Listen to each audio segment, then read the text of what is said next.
서울기술사학원의 김재권 교수입니다. 자, 2022년 2월 2주차 단답형 문제, 주요 문제를 해설을 하겠습니다. 먼저 각각에 대해서 이제 설명을 먼저 드렸기 때문에 구체적인 내용보다는 여기 올려져 있는 모범 답안에 대해서 조금 더 첨삭을 한번 해보겠습니다. 자, 첫 번째 문제는 도심지 집안 침하의 대책이죠. 이건 기본적으로 무슨 유형이죠? 문제점 유형이니까 문헌대연검, 문제점, 원인, 대책, 형태, 검토 방법 이런 류로 대제목을 잡을 수 있는데 이제 주지할 점은 뭐냐면 여기서는 도심지 집안 침하 이렇게 시험 문제가 나온 게 아니라 도심지 집안 침하의 대책이라고 나왔어요. 그러니까 대책이라고 나왔으니까 대책을 조금 더 상세하게 써달라는 거예요. 그런데 여러분께서 이제 주제하실 부분은 뭐냐면, 자, 집안 침하에 대해서 원인을 얘기를 하고요. 맨 처음에 집안 침하에 대한 형태를 얘기하죠. 형태는 어떤 부분이 있다? 연속형과 불연속형, 불연속형이 있고요. 우리가 얘기하면 이제 전반적이냐, 국부적이냐 이런 부분을 얘기할 수 있겠죠. 그다음에 이제 중요한 건 원인이에요. 원인인데 원인을 먼저 열거를 하고요. 열거를 한 다음에 중요한 것을 강조를 하셔야 되겠습니다. 즉 도심지 침하에서 집안 침하에서 가장 큰 원인이 뭐냐, 즉 가장 큰 원인이 뭐냐 이런 것들을 해야죠. 큰 원인 이것을 생각해 봐야죠. 왜냐하면 여기에 대한 대책을 수립을 강조를 해야 되니까요. 그러면 대책을 쓰신다면 역시 대책도 일반적 대책이 있지만 뭐를 강조한다? 강조를 해야 되는데 가장 큰 원인에 대한 대책을 강조를 하셔야 돼요. 즉 예를 들면 이렇습니다. 김재권 씨, 도심지 집안 침하의 가장 큰 원인이 뭐예요? 지하수위 저하에 의한 원인이라고 봅니다. 예를 들자면 이런 논리죠. 그 응력이완에 대한 침하, 굴착을 해서 주변의 응력이완에 대한 어떤 침하에 대한 부분은 여러 가지 이제 강성을 보강하는 대책들이 많이 나와 있죠. 그런데 우리나라는 다른 나라에 비해서 지하수 저하에 대한 부분을 좀 관대해요.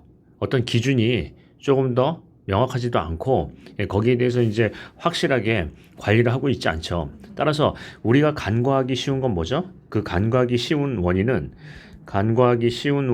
쉬운 원인은 지하 수위 저하다. 수위 저하다. 자, 저하다고 하면은 어떤 얘기를 해요? 지하 수위 저하에 대한 어떤 대책을 수립하는 것을 강조를 해야 돼요. 즉 무슨 얘기냐면 대책 중에서는 대책을 많이 쓰시되 일반적인 부분의 대책을 하시고요. 원인에서 가장 큰 대책, 확실한 대책을 강조를 해야 되겠죠. 그래서 논리라는 것은 이제 굉장히 중요한 게 뭐냐면 이 집안 침하의 대책을 한마디로 얘기하면 난 지하수위 저하다. 이 저하에 대한 대책을 해야 된다. 함양장공법이다. 이런 논리로 이제 문제를 푸셔야 돼요. 즉 문제를 채워가는 게 중요한 게 아니라 어떻게 쓸 것인가가 가장 중요하죠. 내가 보기에는 결론은 이거다. 이런 얘기죠. 이해되시죠? 그래서 가장 확실한 대책에 대한 대책과 그 근거를 생각하셨나요? 그게 안 나오면 어렵죠. 자, 그러면 이분의 논술을 보시면 잘 쓰셨어요. 잘 쓰셨는데, 자, 정의 나왔고요. 그 다음에 이제 내용을 보시면 원인 해가지고요. 지하 매설물 손상의 원인, 즉, 노후 관거의 원인이 70%라고 서울시의 얘기를 꺼내시면서 강조를 했어요. 그럼 대책은 어떻게 돼야 되죠? 일반적인 대책이 있고요. 그 다음에요. 노후 관거에 대한 지하 매설물 손상에 대한 노후 관거에 대한 대책을 강조를 하셔야 돼요. 왜냐하면 위에서 논리적으로 어떤 연관성을 생각하신다면 원인에 대해서 가장 큰 원인에 대한 대책을 강조를 해야죠. 그렇게 하고요. 그러면 대책에 대해서 보시면은 노후 관거에 대한 심하시면 즉 우리가 얘기하면 어떻게 한다? 일반적인 대책하고 그 다음에 특히 많이 중점적으로 해야 할 노후 관거에 대한 어떤 대책을 강조를 하고요. 그 다음에 마지막에 이제 이런 것들을 내용을 쓰신 다음에 열거를 한 다음에 강조를 한 다음에 어떤 얘기를 한다? 노후 관거라는 얘기를 꺼내야죠. 즉 여기서 얘기하면 지하 매설물 손상에 대한 관리라고 하니까 대제목도 어떻게 해요? 복잡하게 하는 것보다 노후 관거 관리를 위한 무슨 기반 기술의 적용 이런 식으로 써야죠. 그런 부분을 쓸 수 있겠습니다. 따라서 답안에 대해서 보시면 다시 앞으로 가면 뭐가 중요해요? 집안 침하에 대한 가장 확실한 대책은 뭐냐? 가장 중요한 대책. 우리가 간과하기 쉬운 대책은 뭐냐? 자, 간과하기 쉬운 대책. 쉬운 원인은 뭐냐? 하고요. 거기서 가장 중요한 대책은 뭐냐? 중요한 대책은 요 답이 나와야 되겠죠. 그래서 이제 보통 요즘에 우리 화두가 되는 거는 지하수위 저하에 대한 부분을 많이 얘기하고 있습니다. 강성에 대한 부분도 얘기하고 노후 관거에 대한 부분도 얘기하고 하지만 그 크게 두 가지죠. 예, 여기서 이제 얘기하신 바와 같이 집안 함몰에 대한 부분만 얘기하는 부분도 있겠지만 전체적인 집안 침하라고 한다면 지하수위 저하에 대한 부분, 일단은 지하수 유동에 대한 부분이 굉장히 문제가 크죠. 그래서 관거에 대한 부분도 얘기할 수 있고 지하수위 저하의 흙막이 골착 시 개수식에 대한 지하수위 저하에 대한 어떤 대책 얘기가 나와야 되겠다. 한마디로 얘기하면 뭐예요? 지하수 저하 문제, 함양정, 복수공법 이런 얘기가 나와야 되겠죠. 논리적 연관성을 생각하십니다. 자, 그다음 다음 문제 볼까요? 다음 문제는 열섬 정원 포장의 종류입니다. 자, 이게 시험 문제 열섬 정원 포장 한 거고요. 열섬 포장의 종류하고 나온 거는 다르죠. 이 종류라고 얘기하면 일단 기본적으로 열섬 정원 포장은 공법 유형이니까 종특시, 종류, 그 다음에 특징, 시공시 유의사항, 뭐 이런 정도로 쓸 수가 있겠는데 이 종류에 대한 부분을 여러 가지를 보시면 일반적인 부분도 있지만 어떤 특수도 있다는 거예요. 그래서 그런 부분에 대해서 이런 부분도 많이 강조를 할 수 있겠다 하는 거죠. 자, 그러면 일단 한번 보겠습니다. 열섬 정원 포장의 종류는 어떤 부분이 있나요? 기본적으로요. 네, 차열성 포장과 그 다음에 보수성 포장이 있다. 차열성 포장은 반사식이고요. 그 다음에 아니면 단열을 하는 부분이고요. 보수성 포장에 대해서는 뭐 하는 거예요? 흡수를 통해서 하는 거죠. 흡수, 다공성이에요. 그러니까 이거는 어떤 부분이에요? 이거는 이제 태양광을 반사하는 부분, 태양광을 차단하거나 반사하는 부분이지만 이 밑에 보수성 포장은 뭐 하는 거죠? 기화 반응을 이용하는 거죠. 자, 그래서 물 자체로 냉각을 하거나 아니면은 증발에 따른 어떤 그 열 손실을 유발을 시키는 거죠. 자, 그러면 이제 이런 부분에서 종류에 대해서 각각에 대해서 상세하게 쓰셔야 되겠습니다. 그런데 특수 종류도 실은 있어요. 예를 들면 위에 이제 포장이 있는데 포장 이게 이제 가장 큰 문제는 뭐냐면 보수. 즉 예를 들면 굉장히 날이 뜨거울 때 물을 어느 정도 보유하고 있느냐 하는 거예요. 수분을 어느 정도 평상시에 보유를 하느냐는 보유 성능에 대한 부분도 그 문제가 클 수 있어요. 그래서 기본적으로 기본은 어떤 부분을 쓰냐면 다공성 포장을 쓰죠. 근데 굉장히 일조량이 많은 그런 어떤 그 기후 상태에서는 수분이 다 날아가죠. 그래서 어떤 부분을 얘기하냐면 자, 여기 이제 다공성 포장이 있고 그 밑에다 어떻게 해요? 조그마한 저류조를 블럭식으로 만드는 거예요. 저류조를 블럭식으로 만들어서 예를 들면 이렇게 되는 거죠. 예, 계략적으로 그리면 자, 이렇게 이제 콘크리트의 그 블럭이 이렇게 있고 예, 또 콘크리트의 블럭이 이렇게 있고 이런 식으로 있고 이런 식으로 블럭을 밑에다가 하는 거죠.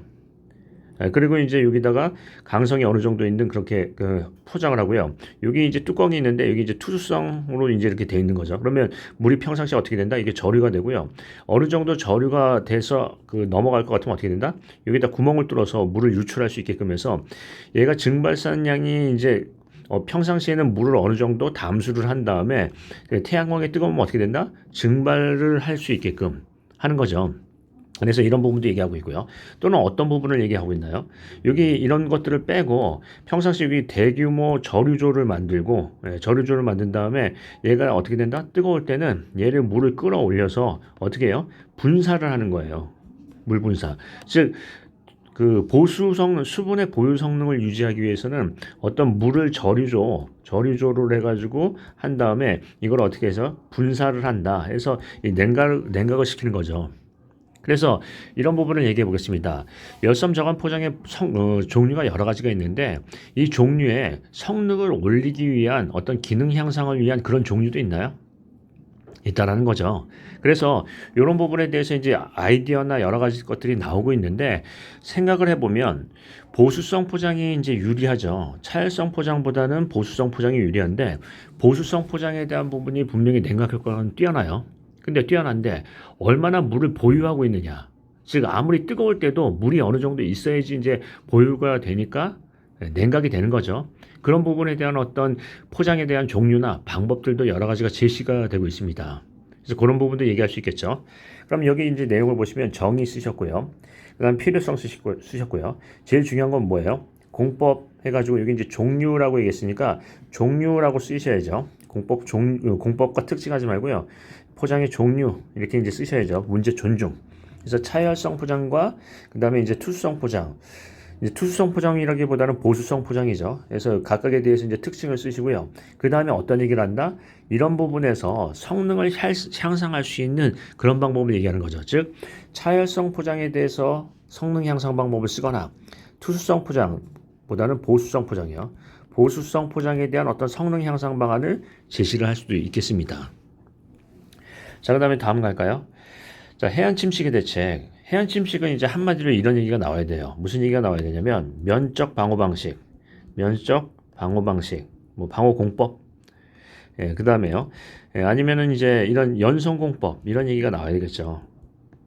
즉 이제 무슨 얘기냐면 해안 침식에 대한 부분에서 이건 시험 문제는 해안 침식 이렇게 나온 게 아니라 대책 나온 거니까 대책을 이제 상세하게 써야 돼요. 물론 메커니즘 원인도 좋지만 용두사미 메커니즘 원인 잔뜩 쓰고요. 대책은 적게 쓰면 안 되죠.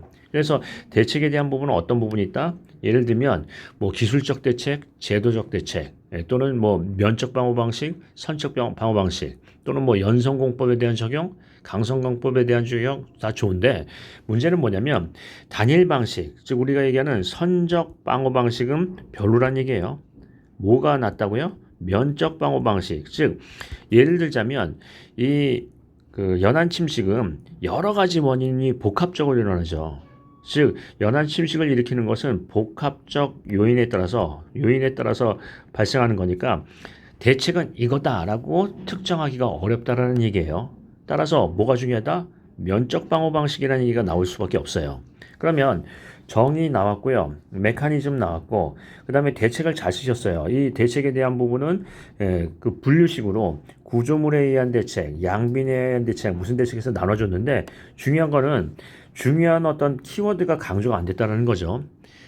선적 방어 방식으로 하다 보면은 이 연안 침식이 복합적 요인에 의해서 발생되는데 그 대책이 될 수가 없다라는 얘기죠. 그래서 우리는 뭐가 중요하다?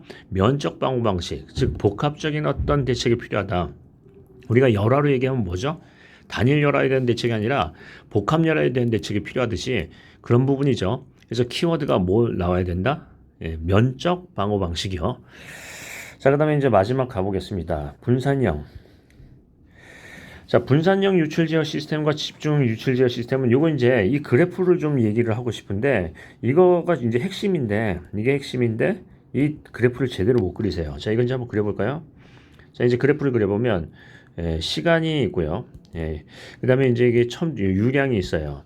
그러면 개발 전 수리 수문 곡선은 어떻게 되죠? 이런 식으로 이제 비교하기 쉽게 개발 전 수리 수문 곡선은 이렇게 해서 이렇게 돼 있죠. 하천에서의 개발 전 수리 수문 곡선이에요.